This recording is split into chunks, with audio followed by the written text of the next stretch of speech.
Trading सीखना इतना भी मुश्किल नहीं होता है जितना बाकी सब लोग बताते हैं, लेकिन कंडीशन ये होगी कि आपके पास जो मेंटोर है, जो आपको ट्रेडिंग सिखा रहा है, उसका सिखाने का तरीका इजी होना चाहिए ताकि हर एक चीज आपको अच्छी तरीके से समझ में आ जाए। सेकंड पॉइंट, आपका मेंटोर आपको जो भी सिखा रहा है उससे आपके पास जो भी नॉलेज आ रहा है, जब आप उस नॉलेज का यूज मार्केट में जाके करोगे तो उससे प्रॉफिट होना जरूरी है। अगर प्रॉफिट नहीं हो रहा तो समझ लो कि आपका मेंटोर गलत है, अगर प्रॉफिट हो रहा है तो कॉन्ग्रेचुलेसन, आपका मेंटोर सही है। थर्ड पॉइंट, आपका जो मेंटोर है वो बाकी सब मेंटोर से डिफरेंट होना चाहिए। मेरे कहने का मतलब है कि मार्केट के अंदर बहुत सारे मेंटोर्स आपको मिलेंगे जो आपको ट्रेडिंग सिखा सकते हैं, लेकिन सबसे बड़ी प्रॉब्लम ये है कि वो जितने भी मेंटोर्स है सेम ही चीजें सब लोग सिखा रहे हैं। जो चीज ये सिखा रहा है वही चीज ये सिखा रहा है, वही चीज ये सिखा रहा है और वही चीज ये सिखा रहा है। लेकिन आपके पास जो मेंटोर होगा वो होना चाहिए जो बाकी सब लोग जो सिखा रहे हैं उनसे हट के कुछ सिखा रहा हो, उनसे एडवांस लेवल पे कुछ सिखा रहे हो, कुछ यूनिक चीजें आपको सिखा रहे हो, वो मेंटोर आपके पास होना जरूरी है। तो अगर आपने इन तीनों पॉइंट के बारे में अच्छी तरीके से समझ लिया है तो अब बारी है एक ऐसे वर्ड के बारे में जानने की जिस वर्ड को बिना जाने अगर आप मार्केट में आते हो तो आपको सालों लग जाएंगे, फिर भी आप इतनी अच्छी ट्रेडिंग नहीं सीख पाओगे। बट हाँ, अगर आप इस वर्ड को अच्छी तरीके से समझने के बाद ट्रेडिंग स्टार्ट करते हो तो मैं ये चीज बोल सकता हूँ कि जो चीज सीखने में आपको सालों लगते वहां पर आपको कुछ दिन का टाइम लगेगा। तो मेरे हिसाब से आप इतने मेच्योर हो कि आप समझ सकते हो कि इस वर्ड के बारे में जानना आपके लिए कितना ज्यादा जरूरी है, और इस वर्ड का नाम है market sentiment. Okay, market sentiment को समझने से पहले मैं आपको कुछ स्ट्रक्चर समझाना चाहूंगा कि अभी आपके सामने जो ये चार्ट है इसको अगर आप सही तरीके से देखोगे तो आपको पता चलेगा कि कभी तो ये मार्केट ऊपर जाता है जिसको हम लोग अप ट्रेंड कहते हैं, कभी ये मार्केट इस तरीके से एक रेंज में चलता है जिसको हम लोग बोलते हैं साइडवे मार्केट, कभी ये मार्केट नीचे गिरता हुआ दिखाई देता है जिसको हम लोग बोलते हैं डाउन ट्रेंड मार्केट। ओके, तो आप इसको थोड़ा अच्छी तरीके से समझना। अप ट्रेंड जो मार्केट है ये कैसे चल रहा है कि मार्केट ज्यादा ऊपर जाता है कम नीचे आता है, ज्यादा ऊपर जाता है कम नीचे जाता है और ज्यादा ऊपर जाता है, राइट। अब ये जो ज्यादा ऊपर जा रहा है इसको हम लोग बोलते हैं इम्पल्स, ये जो नीचे कम जा रहा है इसको बोलते हैं करेक्शन। तो ओवरऑल हम लोग ये बोल सकते हैं कि ये इम्पल्स है, ये करेक्शन है, ये इम्पल्स है, ये करेक्शन है और ये इम्पल्स है।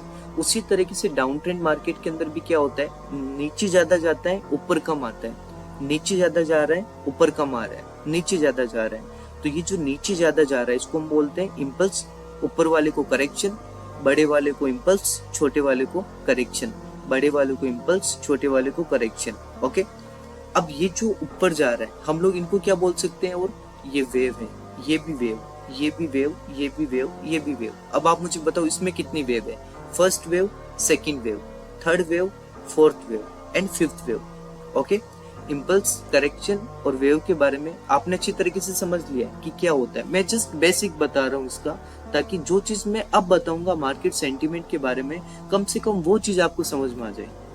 ओके, तो देखो ये जो एक सिंगल वेव होती है, ये जो आपका इम्पल्स है, अब आपके माइंड में कंफ्यूजन हो गया सर वेव और इम्पल्स क्या अलग अलग होते हैं? बिल्कुल अलग अलग होते हैं।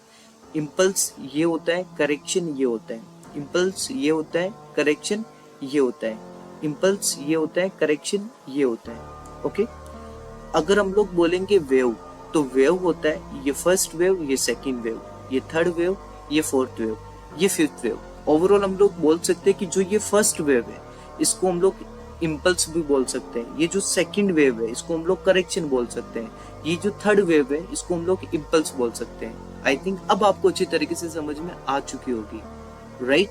अब समझो कि मार्केट सेंटीमेंट का मतलब क्या होता है। जो आपके सामने एक ये सिंगल इम्पल्स है जो यहाँ से शुरू होता है और यहाँ पे खत्म होता है, तो इसको भी हम लोग क्या बोलते हैं, ये एक मार्केट का सेंटीमेंट है।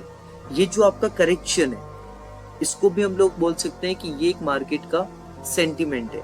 ओके, ये जो पूरा की पूरा एक रेंज में चल रहा है मार्केट, ये एक सिंगल सेंटीमेंट हो गया। ओके, ये जो आपको नीचे में दिखाई दे रहा है एक रेंज जैसा, एक्चुअली वो रेंज जैसा नहीं है, लेकिन अभी आप सोच सकते हो कोई बात नहीं कि ये एक रेंज ही है, तो ये भी क्या हो गया, एक सेंटीमेंट। यहाँ पे देखो ये क्या हो गया, एक सेंटीमेंट, क्योंकि ये करेक्शन है।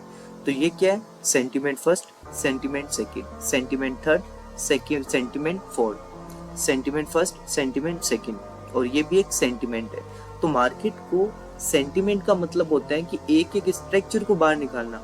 हमने इस इम्पल्स को बाहर निकाला तो हम लोग उसको बोलते हैं एक सेंटिमेंट। ओके, अब सेंटिमेंट का मतलब तो समझ में आ गया। अब मैं बोलूं कि ये क्या है, ये एक रेंज मार्केट है, उसके साथ साथ ये मार्केट का सेंटिमेंट है। ओके, अब देखो सेंटिमेंट का मतलब तो आपको समझ में आ गया। अब थोड़ा सा ये भी जान लो कि सेंटिमेंट के बारे में हमने समझा क्यों है, क्योंकि देखो आगे की जो क्लासेस होगी ना उसमें मैं आपको एक एक सेंटिमेंट के बारे में बताऊंगा कि ये जो इम्पल्स वाला है, ये जो एक सेंटिमेंट है, इस सेंटिमेंट को देख करके हमें कैसे पता करना है कि मार्केट आगे ऊपर जाएगा या नीचे जाएगा। ऐसे सेंटिमेंट में कैसे काम करना है, इस तरीके के सेंटिमेंट में कैसे काम करना है, इस तरीके के सेंटिमेंट में कैसे काम करना है, और इस तरीके के सेंटिमेंट में कैसे काम करना है। हर एक सेंटिमेंट पर एक एक क्लास होती है। ये एक सेंटिमेंट है, इसके ऊपर मैं एक क्लास बनाऊंगा, ये एक सेंटिमेंट है, इसके ऊपर मैं एक क्लास बनाऊंगा, ताकि आपको धीरे धीरे हर एक सेंटिमेंट के बारे में समझ में आ जाए कि इनका मतलब क्या होता है, यहाँ पर हमें करना क्या होता है, प्रॉफिट कैसे करना होता है। ओके, तो आगे की जो क्लासेस हैं एक एक सेंटिमेंट हम लोग उनमें समझने वाले हैं। और हाँ, सबसे इम्पोर्टेंट चीज मैं आपको बताना चाहूंगा कि अगर आप फर्स्ट टाइम इस YouTube चैनल के ऊपर एक वीडियो देख रहे हैं तो आप इसको सब्सक्राइब कर दीजिएगा, क्योंकि एक एक सेंटिमेंट के ऊपर मैं अब क्लासेस भी बना रहा हूँ। और अगर आपको एडवांस में सीखना है, सारे सेंटिमेंटल क्लासेस देखनी है और भी बहुत सारी सीक्रेट क्लासेस भी देखनी है, तो मैं आपको बताऊंगा कि 65 क्लासेस और लेक्चर नोट्स और 2 एग्जाम्स, तो ये जितनी भी चीजें 500 के अंदर आपको एक्सेस मिलेगा। ठीक है, जस्ट 500। ये एक एंट्री फीस है, कोई कोर्सेज की प्राइस नहीं है। अभी तक मैंने कोई भी कोर्स लॉन्च नहीं किया है। ये सोच लो कि ये जो चीजें हैं मैं आपको 500 में दे रहा हूँ। अगर मैं चाहूँ तो मैं फ्री में भी देख सकता हूँ, ठीक है। लेकिन प्रॉब्लम क्या होगी कि अगर ये इतनी सारी चीजें मैं फ्री में दे दूंगा ना, तो आप इसकी वैल्यू नहीं करोगे और आप इनको देखोगे भी नहीं। अगर आपने छोटा सा अमाउंट दिया है 500, उसके बाद आप में थोड़ी सी सीरियसनेस रहेगी कि यार मैंने कुछ पैसे यहाँ पे दिए हैं, तो मैं इन चीजों को अच्छी तरीके से देखूंगा।